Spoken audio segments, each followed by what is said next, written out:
rei Saul. Ele gostava muito de rei Saul. Ele gostava muito.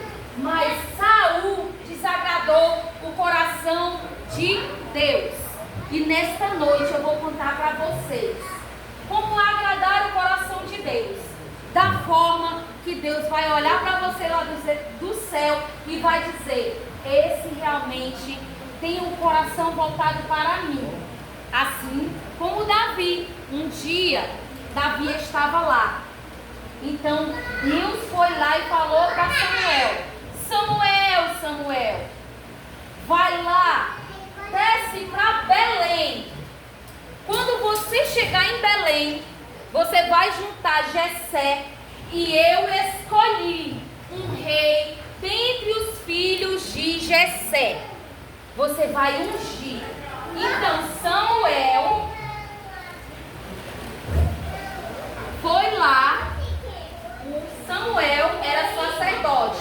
Essa era a roupa sacerdotal. Samuel foi lá obedecer a Deus. Mas ele disse: Senhor, mas se eu for, vão querer me matar. Saul vai querer me matar. O que eu faço?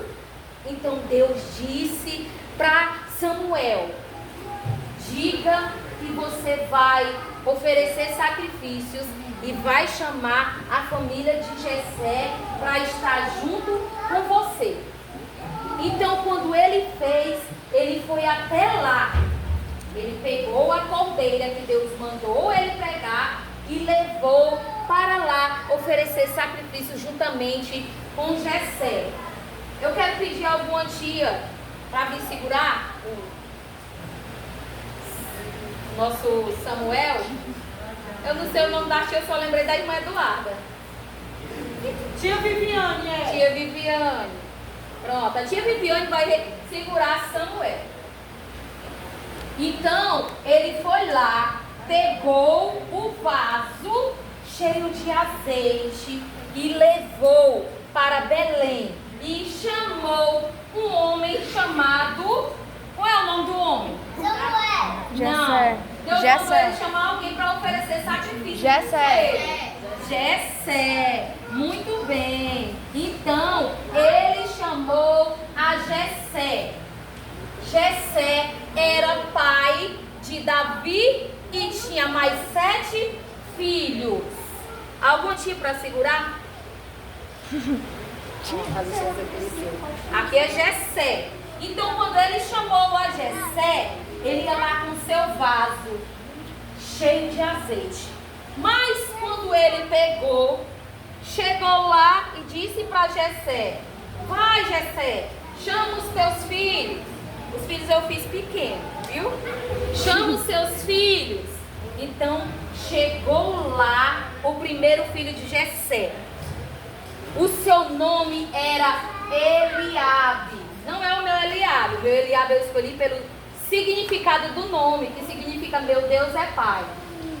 Então quando passou Eliabe, Samuel olhou para Eliabe e disse: nossa, com certeza é esse. E Deus bradou lá do céu: não! O que é bonito aos teus olhos não são aos meus. Porque eu, Deus, conheço o coração. E vocês, homens, só olham a aparência. Então ele foi lá e disse para Jessé: não é esse, traz outro. Aí veio mais um de seus filhos, Abinadab. E ele também já ia ungir. Deus disse: também não é este. E veio outro, Samar. E Deus disse: também não é esse. E veio outro, e veio outro. Veio 7 filhos. Então Samuel olhou para Jessé: Jessé, só tem esses 7 aí? Porque Deus não escolheu nenhum desses aí, não. Tem mais filhos, Jessé? Aí sabe o que foi que Jessé disse? Tem um, agora eu me lembrei. Tem um, ele está lá cuidando de ovelhas. Mas ele é tão pequeno, será que é esse mesmo? Vou mandar chamar. Aí, sabe o que foi que Samuel falou? Chame. pois ninguém sentará à mesa se ele não chegar aqui. E quando ele chegou, para surpresa de todos, ele chegou lá como um pastorzinho de ovelhas, com a sua alfaixa.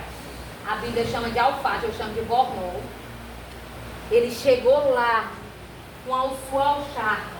Então, quando Samuel viu, Deus bradou do céu: unge, pois é este que eu escolhi para ser o rei de Israel. E ele foi lá, e ungiu.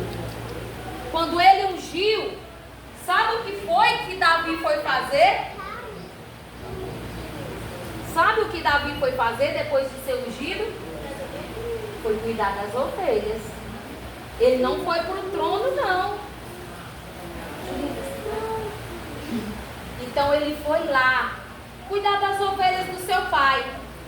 Pois como pastor, ele cuidava das ovelhas do seu pai com muito amor e com muito esmero. Então, após ele ser ali levado a ser consagrado rei, então o seu pai, um determinado dia, disse assim. Antes disso acontecer, algo impressionante aconteceu, que vocês podem ver aí no livro de 1 Samuel, capítulo 16. Na hora que o óleo foi derramado sobre a cabeça de Davi, o Espírito Santo de Deus desceu sobre a vida dele. E ele foi cheio do Espírito Santo. Mas no mesmo instante que ele foi cheio do Espírito Santo, Saul, que estava no trono, começou a receber um espírito perturbador. Um espírito que perturbava. Então, quando ele começou a se perturbar, chegou uma determinada pessoa para ele e disse: sabe, eu sei algo que pode fazer você se acalmar quando esse espírito vier a lhe incomodar. Aí ele ficou: o que eu posso fazer? Você pode procurar alguém que toque harpa. Alguém que toque a harpa. E a harpa era um instrumento maravilhoso, usado poderosamente para tranquilizar a vida de quem estava, porque era um instrumento doce. Quando era tocado, era quase assim o barulhinho do violão. Taranã, taranã, taranã, taranã. Então eu pelos olhos da fé posso contemplar Davi sentado lá nas pedras, ó, tocando harpa e olhando as ovelhas de seu pai, ó.